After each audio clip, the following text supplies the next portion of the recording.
Pernah nggak sih kalian berpikir bahwa air laut yang begitu melimpah ternyata belum bisa langsung kita minum loh? Nah, di sisi lain, alat pemanas yang sering kita gunakan justru menghasilkan emisi karbon yang sangat besar. Nah, di video kali ini kita akan kenali nih ke kalian alat desalinasi air yang bukan hanya menghasilkan air bersih dari laut, tapi juga kita rancang dengan sistem pemanas berkarbon rendah. Video ini interaktif, jadi kalau kalian punya ide, gagasan, atau pendapat, bisa kalian tulis langsung di kolom komentar ya. Tenang aja, kita bakal jawab semuanya kok.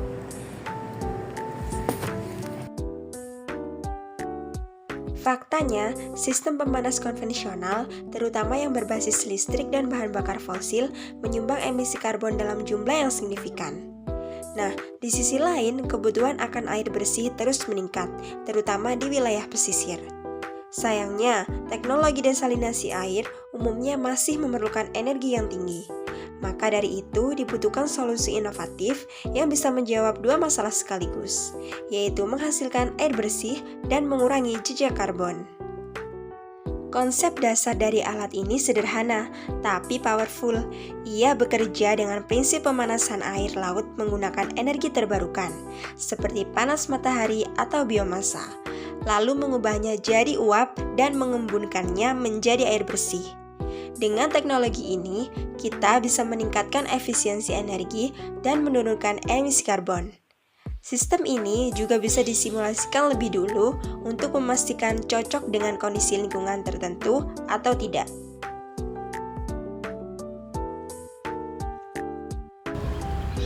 Halo guys, jadi di sini kami akan menjelaskan bagaimana melakukan desain pada prototip kami.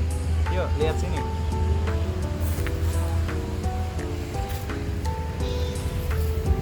Jadi untuk web yang kita gunakan yaitu kita menggunakan Tinkercad. Di sini kami menggunakan Tinkercad karena di sini lebih mudah dan juga gratis untuk dicoba. Nah, alasan berikutnya kenapa kami membuat desain seperti piramid, yaitu dengan piramid air akan menetes jauh lebih cepat. Dimana ketika air menguap di atas atap ini, maka air akan mengalir ke bawah dan kemudian mengalir ke talangnya. Dan untuk talangnya sendiri kita buat agak miring supaya air mengalir juga lebih cepat. Setelah mengalir dari talang, maka akan jatuh ke dalam kotak kecil ini. Kotak ini adalah tempat penyimpanan sementara. Setelah masuk ke kotak kecil ini, maka akan keluar dan air akan bisa dinikmati. Oke, sekian.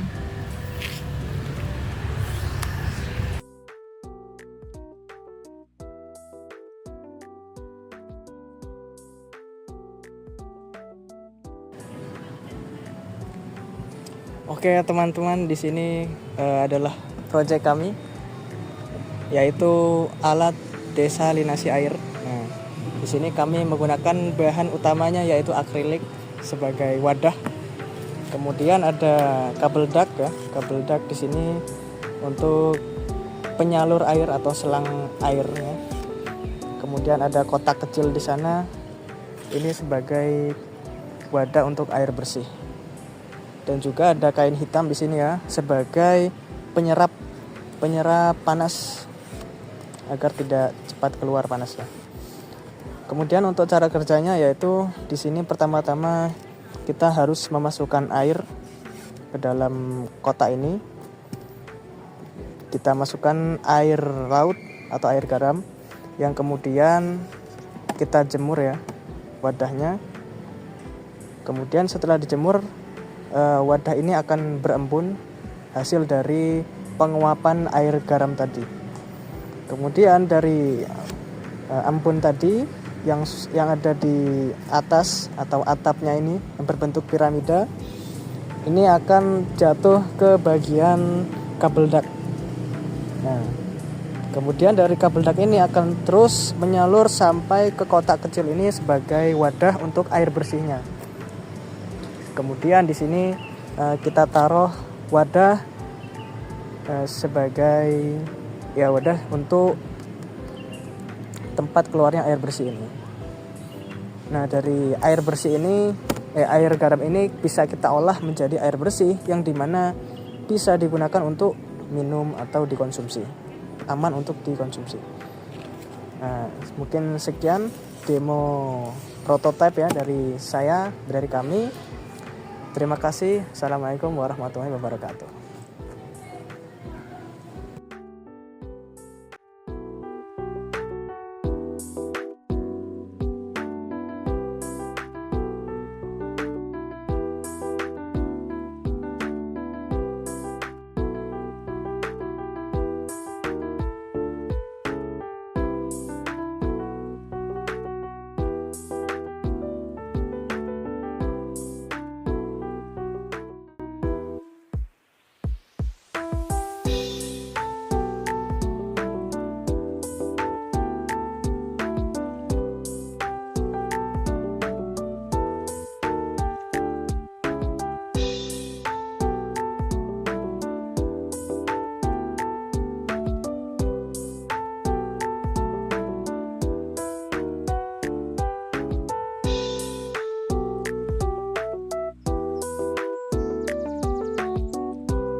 Dari presentasi kali ini dapat diambil beberapa poin mengenai kelebihan dan kekurangan.